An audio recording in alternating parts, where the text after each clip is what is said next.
क्या कार्य किए लोगों को पता नहीं। इतना बड़ा षड्यंत्र हमारे साथ में हुआ कि महर्षि दयानंद जी महाराज ने सैकड़ों काम किए इस मानवता के धर्म के उद्धार के लिए, लेकिन हमारे सारे कार्यों को दबाया गया दूसरे लोगों के द्वारा। और एक बात हमारी जानबूझ करके समाज में उछाली गई, जो हिंदू समाज की सबसे बड़ी कमजोरी थी मूर्ति पूजा, उस बात को हमारे कुछ अपने लोगों ने और कुछ विधर्मी लोगों ने दोनों ने मिलकर के इस मामले को उछाला कि आर्य समाज से हिंदू समाज को दूर कैसे किया जाएगा। क्योंकि यदि हिंदू समाज आर्य समाज के संपर्क में रहेगा ना तो विधर्मियों की योजना सफल हो सकती और ना पाखंडियों का अपना व्यापार चल सकता। तो दोनों लोगों ने मिलकर के, पाखंडी लोगों ने भी और विधर्मी लोगों ने एक षड्यंत्र समाज में किया आर्य समाज को बदनाम करने का। मूर्ति पूजा हिंदू समाज की कमजोरी है, तो अगर कोई मूर्ति पूजा ना करे तो हिंदू उसको बहुत गलत दृष्टि से देखता है।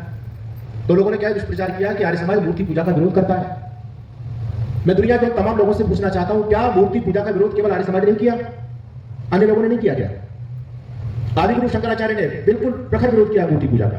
यह बात भले ही है कि आज उनके शिष्य आधुनिक शंकराचार्य मूर्ति पूजा खुद कर रहे हैं। शंकराचार्य कभी मूर्ति पूजा नहीं करते थे, वो मूर्ति पूजा के विरोधी थे, लेकिन कोई ये नहीं कहता कि शंकराचार्य ने मूर्ति पूजा का खंडन किया।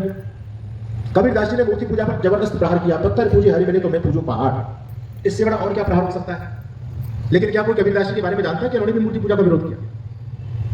स्वामी विवेकानंद खुद मूर्ति पूजा का विरोध करते हैं। ये बात अलग है कि वो जीवन भर काली का उपासना करते रहे, लेकिन उन्होंने जब अपना साहित्य देखा तो उसमें स्पष्ट लिखते हैं वो कि मूर्ति पूजा करना बाल बुद्धि लोगों का काम है, बच्चों का काम है। गुरु नानक देव जी ने जबरदस्त मूर्ति पूजा का खंडन किया, दादू जी ने मूर्ति पूजा का खंडन किया। कोई ऐसा महापुरुष मुझे बताओ जिसने मूर्ति पूजा का खंडन किया? उस समय तो मूर्ति पूजा का खंडन किया, लेकिन ठिकड़ा लोगों ने ऋषि दयानंद के सिर पर फोड़ दिया, बोले ये वो महापुरुष है जिन्होंने मूर्ति पूजा का खंडन किया। कितना बड़ा षड्यंत्र हमारे साथ में चला। हमारी सारी बातों को दबाया, एक बात उछाली गई। षड्यंत्र को समझने का प्रयास कीजिए। आज देखो, विधर्मी लोग इस बात को जानते हैं कि जब तक हिंदू आर्य समाज के संपर्क में रहेगा तब तक इसका बाल बांका नहीं हो सकता, क्योंकि हम जैसे हिंदू पर प्रहार करते हैं आर्य समाज आकर के प्रहार को अपने ऊपर ले लेता, जेल लेता है।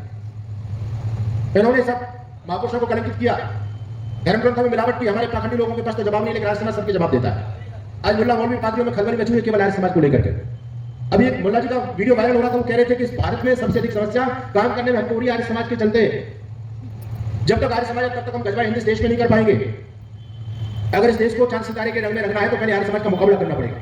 ये मेरे शब्द नहीं, एक मौलवी साहब के शब्द हैं। लेकिन हमारे भाई हैं, ये मंदिर हमारे हैं, ये सारी मूर्ति हमारे पूर्वजों की है। हम अपने पूर्वजों का अपमान किसी भी कीमत पर नहीं होने देंगे। और तू ये कहता है कि हिंदू समाज और आर्य समाज हम अलग अलग नहीं है, हम एक ही कैंची के दो तले हैं, एक ही कैंची के दो पलड़े हैं। जब इनके बीच में कोई नहीं आता तो आपस में जब इसको चलाए वो कैंची को तो आपस में लड़ते हैं, आवाज करते हैं। लेकिन इन दोनों के बीच में कोई तीसरा घुसने का प्रयास करता है तो हम दोनों मिलकर के उसको काट देंगे। तुम हमारे बीच में आने का प्रयास मत करो। उस समय आर्य समाज के सैकड़ों लोगों ने बलिदान दिया और उस्मान अली पर बम का प्रहार किया। युवा क्रांति दल के युवाओं ने, गंगाराम और श्याम नारायण वो तो महान क्रांतिकारी थे, उन्होंने उस्मान अली की कार पर बम का प्रहार किया। उस्मान अली बच गया। उसने कभी जिंदगी में नहीं सोचा होगा कि मेरे जैसे शासक को मेरे राज्य में आकर के आर्य समाज की चुनौती दे देंगे। इसलिए सारस्वत मोहन मनीषी ने लिखा था, आग पराई में बोलो था कौन जला। हम भले ही मूर्ति पूजा नहीं करते, लेकिन जब मूर्तियों पर संकट आया, मंदिरों पर ताले जड़वा दिए लोगों ने, तब ये इसकी वेदना किसको हुई? आग पराई में बोलो था कौन जला। अरे जब सारे लोग गए बताओ कौन जला? किसने हैदर शाही के पंजे तोड़े? किसने जाकर तूफानों के मुंह मोड़े? अरे कौन धनुर्धर लड़ा कृष्ण के सम्मान के लिए? और जब तुम हम पर आक्षेप लगाते हो तो हमको बहुत बड़ी पीड़ा होती है। आर्य समाज ने जो काम किया दुनिया में कोई काम कर नहीं पाया। मैं प्रमाणों के साथ में एक एक बात मैं आपके बीच में बोल रहा हूं, कितना बड़ा काम है आर्य समाज ने किया। लोगों ने केवल गौ माता की जय के नारे लगाए, लेकिन गाय बचेगी कैसे किसी के पास चिंतन नहीं था। उस समय दो वर्ग के लोग इस देश में रहते थे और दोनों गाय को सब्जी की तरह खाते थे, वो क्रिश्चियन लोग और मुसलमान लोग। सुबह सूर्योदय से पहले लाखों गायों को काट दिया जाता था, लोगों की भोजन में शामिल हो जाती थी गौ माता। किसको चिंता हुई गाय की रक्षा की? सबसे पहले एक मसीहा महर्षि दयानंद पैदा हुए, उन्होंने लोगों को गाय का महत्व बताया। एक पुस्तक की गोकर्ण निधि, और उसमें महर्षि दयानंद बताते हैं कि एक गाय राष्ट्रीय अर्थव्यवस्था के लिए कितनी ज्यादा आवश्यक है। जितने महापुरुष, जितने ऋषि आए, सबने गाय को केवल धर्म से जोड़ा। गाय को रोटी खिला दो तो ये पुण्य मिलेगा, गाय को चारा डाल दो तो ये पुण्य मिलेगा। लेकिन महर्षि दयानंद वैज्ञानिक ऋषि थे, जिन्होंने गाय को न केवल धर्म से जोड़ा बल्कि गाय को विज्ञान से जोड़ा, गाय को देश की अर्थव्यवस्था से जोड़ा। और ऋषि ने बताया कि एक गाय देश की अर्थव्यवस्था में कितनी ज्यादा उपयोगी होती है। और अंग्रेज लोगों का शासन था उस समय। महर्षि दयानंद ने सबसे पहले हस्ताक्षर अभियान चलाया।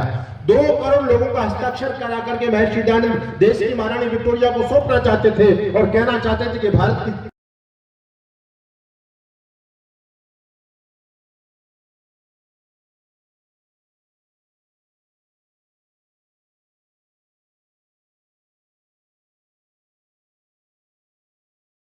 और हम आर्य समाज के जयसलाओं को मंदिरों में स्थापित करना चाहते हैं। ये हमारी पहली सूचना है। दूसरा आंदोलन हमारा है कि बच्चों को यदि राष्ट्रभक्त बनाना चाहते हो तो एक ही उपाय है कि हम बच्चों को गुरुकुल में प्रवेश दिलाएं। हमारे आर्या जी कम से कम 5-6 बच्चों को और भी अधिक बच्चों को गुरुकुल में पढ़ाते हैं। आप में भी ऐसे कोई लखपति, करोड़पति, अरबपति बैठे होंगे। आप भी ये सोचिए कि आपका पुत्र गुरुकुल में नहीं पढ़ गया, लेकिन समाज में कोई ऐसा बालक है जो गुरुकुल में जाना चाहता है, तो आप उदारता से अपने धन की पिटारियां खोलिए और उन बच्चों को गुरुकुल में पढ़ा करके उनको भगत सिंह, चंद्रशेखर आजाद, सीता, सावित्री और रानी लक्ष्मी बनाने का काम आप कर सकते हैं। ये भी आपके पास एक बहुत सुंदर अवसर है सज्जनों।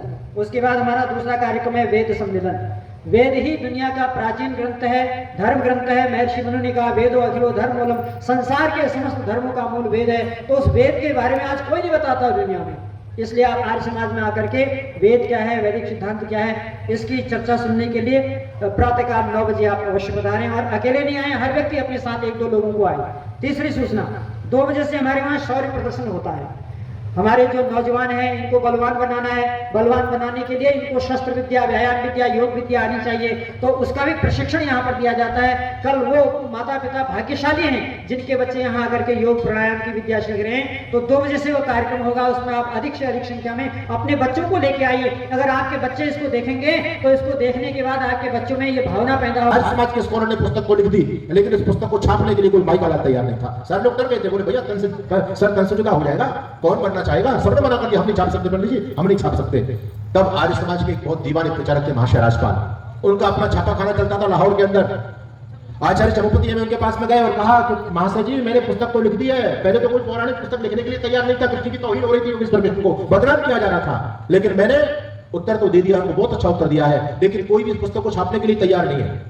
महाशय राजपाल कहने लगे पंडित चमुपति तुम कैसी बात करते हो, इन पाखंडियों में इतना दम है ये उत्तर दे पाएंगे?